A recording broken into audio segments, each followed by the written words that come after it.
The Remote Accountants and Traders channel. I'm your host Vince, and today we're going to talk about SPY stock, which is actually the S&P 500 ETF. And before we get to that, guys, I want you to read this disclaimer here. That's for to let you guys know that trading does involve risk. That this channel is an educational purpose channel only. So just guys, be aware of that when you're trading and do your trades wisely and with your own research there. So anyway, guys, let's get into the S&P 500 ETF Trust, which is the SPY. SPY is a commonly traded among various individuals and entities, and so this is one that people commonly look at when they try to see exactly where the market is going, as well as the QQQ, which is also another one that's like SPY, but for the NASDAQ.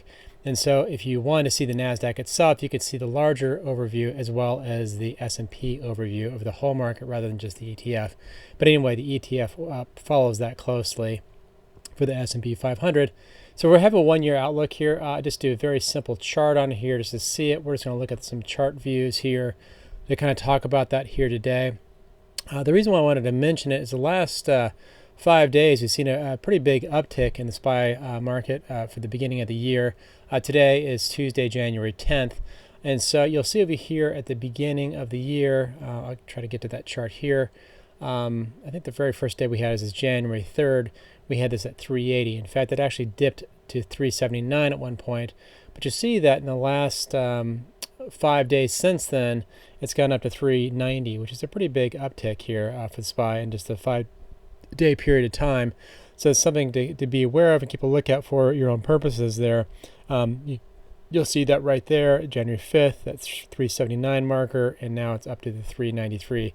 Now let's take a look at the year-to-date. I say year-to-date, 1 year outlook, because year-to-date we don't have much of anything, we just started the year. But the 1 year outlook here, you'll see that SPY at one point had been trading at 469, so it actually was trading quite higher. Now the question being is, will there be a further uptick in the market or downtick? And that remains to be seen, of course. But it is worthwhile kind of understanding, where we're at to kind of gauge about, where it could be going. Of course, past performance is not an indication of future performance at all, but it is one thing for educational purposes to kind of get an overview of what's happened. And so you'll see here at the 6-month time range, it actually was trading at 428. And again, we'd seen it as high as 469 there. So it's something to just kind of keep a lookout for that as a market. We have earnings coming through, by the way, guys. This channel is all about educational for trades, traders, remote traders, and also remote accountants. I'll get to the remote accountants at the end of this video here. But I want to let you guys know as things kind of develop and come through to help you guys out in your own research. Next week, it's actually this week. At the end of this week, it starts. We have a lot of earnings coming through for banks. So be aware of that. Some big banks are going to have earnings coming out here later this week and into next week too. So you can take a look at the earnings charts. I didn't pull it up here on my tabs here, but you guys can take a look at that to be aware of that, as well as some earnings that are coming through for various companies in the next few weeks here. So something to be aware of. Those, of course, will impact the SPY depending on what the earnings were. Today, actually, we had a Powell speak today. The federal chairman there, and spoke some words, but as you see, today's result of that talk actually was actually favorable for the SPY ETF for the S&P in general, and so there actually was an uptick on that, so it's something to be aware of on there.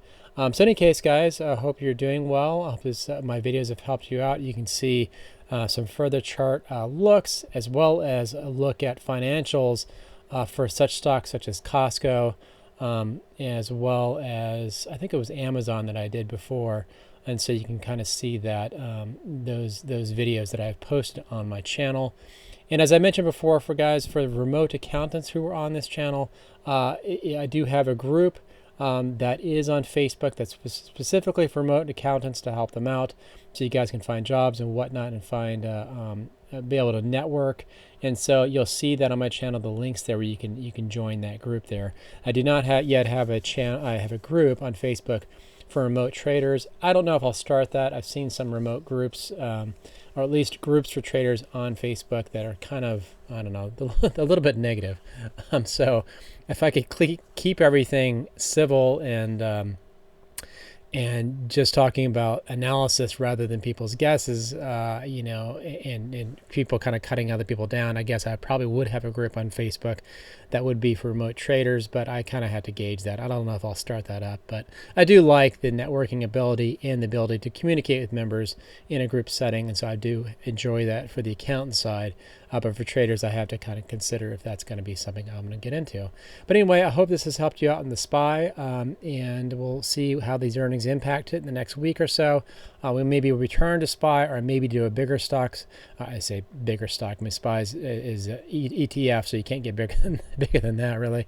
But I mean individual stocks such as Google or Amazon or even Apple, or some other ones that we happen to find that might be worthwhile talking about. Oh, Costco is another one too. So guys, take care. I hope this has helped you out. I'll check you out in the next video.